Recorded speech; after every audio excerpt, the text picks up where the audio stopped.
Assalamualaikum Bu Atun. Waalaikumsalam Bu Afni. Apa kabarnya nih hari ini? Alhamdulillah sehat. Ibu Ya. sendiri bagaimana? Alhamdulillah saya juga sehat. Begini Bu Atun ya, terima kasih sebelumnya Ibu sudah meluangkan waktu sebentar yaitu untuk berdiskusi dengan saya pada hari ini, yaitu berbagi sedikit hasil analisis materi yang telah saya pelajari pada sumber informasi dan bukti penelitian dalam pendidikan inklusif. Saya di sini berharap informasi ini bisa bermanfaat juga untuk kita dalam mengikuti pembelajaran sehari-hari di kelas. Jadi begini Bu ya, saya mempunyai tugas kemarin dalam menganalisis dan dua jenis sumber utama, yaitu literatur abu-abu dan juga penelitian observasi sistematis serta meta-analisis. Nah, di sini yang pertama itu ada literatur abu-abu. Literatur abu-abu itu seperti laporan lembaga penelitian atau panduan kebijakan atau materi pelatihan. Nah, karakteristiknya di sini ada informasi yang sangat terbaru, relevan dengan kebijakan kita, dan isinya di sini sangat praktik Bu. Namun di sini dia ada kelebihannya, kita dapat panduan yang bisa langsung dipakai.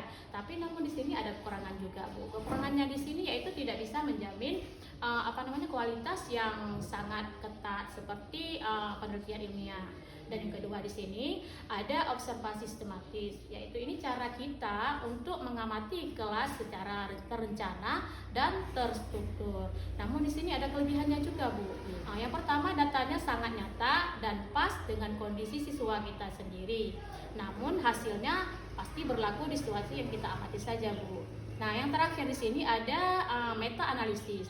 Yang dimaksud di sini meta analisis yaitu bukti paling kuat karena menggabungkan banyak penelitian sekaligus. Jadi kesimpulannya sudah teruji benar. Kekurangannya pasti ada Bu. Kekurangannya di sini yaitu terlalu umum. Jika kita tetapkan. Jadi harus sesuai dengan kondisi kelas kita Bu. Begitu kira-kira. Namun di sini ada dampaknya Bu. Dampak yang pertama yaitu dengan memahami literatur abu-abu, kita jadi tahu Bu aturan, kebijakan, dan panduan resmi pendidikan inklusif yang berlaku. Jadi kita tidak salah arah dalam menggunakan program ini Bu. Dan yang kedua di sini Bu, ada pentingnya observasi sistematis, yaitu mengingatkan kita bahwa kunci keberhasilan pendidikan inklusif ada pada pemahaman kita terhadap siswa kita sendiri Bu. Nah, kita harus rutin mengamati dan mencatat perkembangan mereka supaya strategi mengajar kita pas dan terarah pada sasaran Bu. Dan yang ketiga di sini ada meta analisis, yaitu memberikan kita keyakinan yang bahwa cara-cara tertentu seperti pembelajaran yang beragam, pendekatan individu atau kolaborasi memang terbukti efektif. Jadi kita lebih bisa percaya diri saat menerapkannya Bu ya. Dan intinya sumber-sumber ini membantu kita merencanakan pengajaran yang tepat. Jadi adil, benar-benar mendukung semua siswa kita termasuk yang berkebutuhan khusus agar bisa berkembang lebih maksimal lagi. Nah, mungkin di sini Ibu ada ingin bertanya atau ingin menanggapi bagaimana Bu? Iya Bu, Ibu Afni ya. Kalau begitu tadi ada dua metode ya. Iya. Nah, menurut Ibu Afni sumber mana yang paling baik atau yang paling utama yang harus kita pakai sebagai acuan mengajar? Apakah literatur abu-abu atau hasil penelitian? Menurut saya begini Bu ya, pertanyaan yang sangat bagus sekali. Sebenarnya keduanya saling melengkapi dan tidak ada satu yang mutlak Bu ya. Meta analisis ini adalah sumber yang paling kuat dan terpercaya untuk dasar teori atau strategi karena hasilnya sudah teruji ilmiah dan banyak penelitian. Sedangkan literatur abu-abu adalah panduan yang paling cocok dengan aturan atau kebijakan atau kondisi setempat. Jadi bisa menjembatani teori agar bisa diterapkan sesuai aturan sekolah atau dinas pendidikan. Sedangkan observasi sistematis adalah kunci penerapannya. Sekalipun ada teori hebat atau panduan lengkap, kalau tidak kita amati kondisi siswa kita sendiri, kita tidak akan tahu Bu apakah cara itu cocok untuk siswa di kelas kita. Jadi sebaiknya kita gabungkan keduanya Bu. Jadi hasil penelitian sebagai dasar, gunakan literatur abu-abu sebagai panduan langkah, dan selalu gunakan hasil pengamatan kita sendiri sebagai penyesuaian terakhir Bu. Jadi kedua-duanya kita pakai Bu ya? Iya, betul sekali Bu. Ini ada lagi Bu ya. Iya Bu. Selama ini saya sering pakai paduan dari dinas atau buku pedoman. Apakah itu termasuk literasi abu-abu?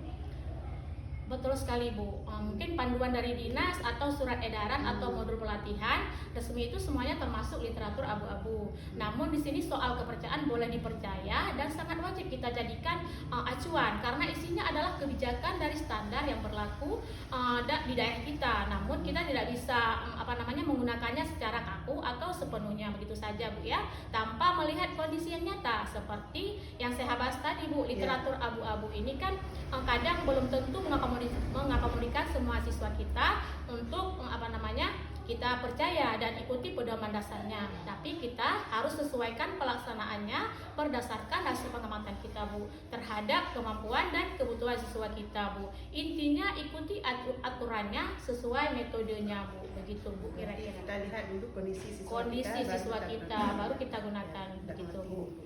Iya, mungkin ada pertanyaan lagi Bu? Ada satu lagi nih Bu ya. Iya. Kalau observasi sistematis itu harus dilakukan seperti apa? Apa harus pakai alat khusus? Kan kita di sekolah waktunya kan terbatas, akan menyita waktu yang lama. Oh iya, betul sekali Bu. Pertanyaan ini sering saya pikirkan juga Bu sebelumnya. Sebenarnya begini Bu, intinya dari observasi sistematis itu sederhana saja Bu. Yang pertama kita mengamati rencana mencatatnya dan tidak harus alat yang rumit Bu atau mahal. Yang paling penting kan kita sudah tahu sebelumnya nih apa yang mau diamati dari siswa tersebut. Misalnya partisipasi siswanya, cara mereka mengerjakan tugas, atau kesulitan yang dihadapi. Lalu kita catatannya sederhana saja Bu, misalnya tabel checklist atau catatan singkat. Memang butuh waktu Bu ya untuk merencanakannya, tapi manfaatnya sangat besar Bu. Dengan catatan tersebut yang rapi, kita jadi tahu perkembangan siswa dari waktu ke waktu. Jadi tidak hanya menebak-nebak saja Bu. Lama-kelamaan kan kita terbiasa dan malah memudahkan kita dalam menyusun laporan atau program pembelajaran yang tepat sasaran Bu. Begitu kira-kira Bu. Ya benar juga kata Ibu Afni menjektis kan waktunya tidak terlalu lama. Dan nanti ya. Jadi bagaimana Bu penjelasan yang telah saya paparkan tadi Bu? Paparan Ibu sangat jelas dan saya sudah memahaminya dan akan saya terapkan pada siswa saya. Oh ya, luar biasa sekali Bu ya. Mudah-mudahan Ibu nanti menerapkan di kelas Ibu ya. Baik Bu, mungkin diskusi kita pada kali ini cukup sampai di sini dulu. Mungkin ada kekurangan, saya mohon maaf. Lebih dan kurang saya akhiri. Assalamualaikum warahmatullahi wabarakatuh. Waalaikumsalam warahmatullahi wabarakatuh.